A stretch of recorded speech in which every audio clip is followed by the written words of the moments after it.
This day God gives me strength of high heaven, sun and moon shining, flaming. Welcome to our special web episode of Beacons of Light, show number 12. We've had a great dozen shows, and we're so excited to have Vicki Brooks and Gene K. Brown on this special web episode. We're going to talk about some things we didn't talk about on the show.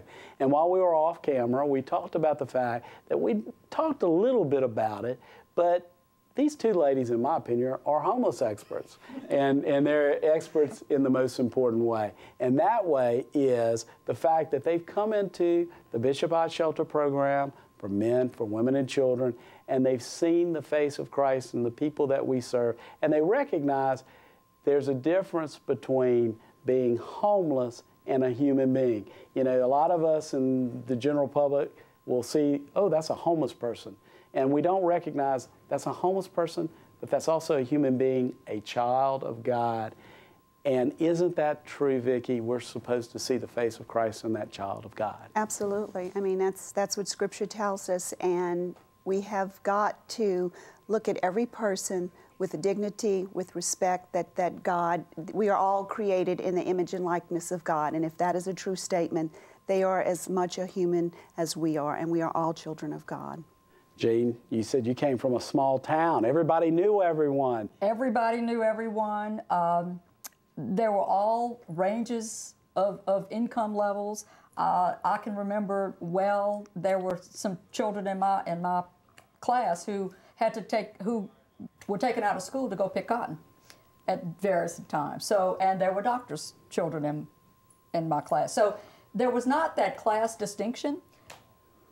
As you know, in a larger town, our large city, I should say, is like Baton Rouge, you tend to live in very small areas. Small areas. You do your shopping. You go to school. Your children go to school. Everybody pretty much is in the same boat, I should say, and it's very easy to ignore those other people. You know, you just don't want to have them enter your little comfortable circle here.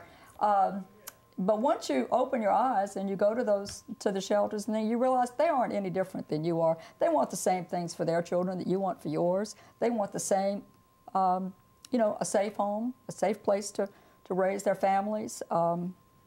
They're not any different.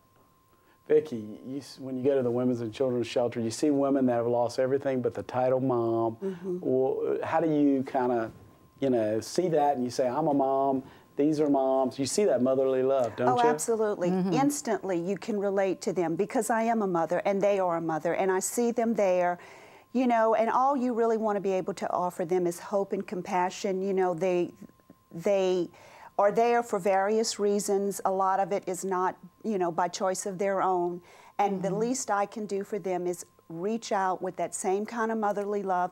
One of my favorite things to do is to pick up one of those little babies and hold them and give a mom just, you know, 15, 20 minutes of a break so she can actually sit down and enjoy her meal. And I can do that by offering to hold that baby. I just love babies, and so she's really good at that. That's kind of my thing. You know, if there's a baby there, I'm going to scoop that baby up. So, mm-hmm. and just, you know, that mother's got to be so appreciative. Well, I think so. I know I would have been the same way. Exactly. You know, as a young mother, mm-hmm. you know, as a young father, I remember those days. Absolutely. And you know, and I have twins, so if it was not one of my daughters, it was the other daughter. So me and my wife didn't get sleep for a number of trouble. Yeah, double trouble.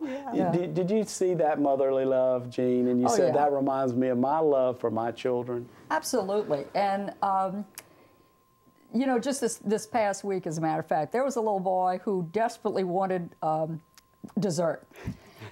And we were all really fascinated, but I mean, that child was in agony because he wasn't getting dessert. And so, you know, took it upon myself to go over there and said, you know, are you sure he doesn't want dessert? And that mother turned and said, you know, I told him if he was disrespectful in school, he was just going to have to learn better. And I thought, good for you.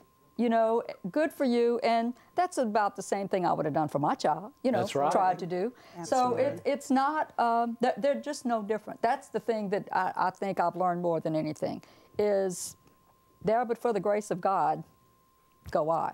That's right. So. Yeah.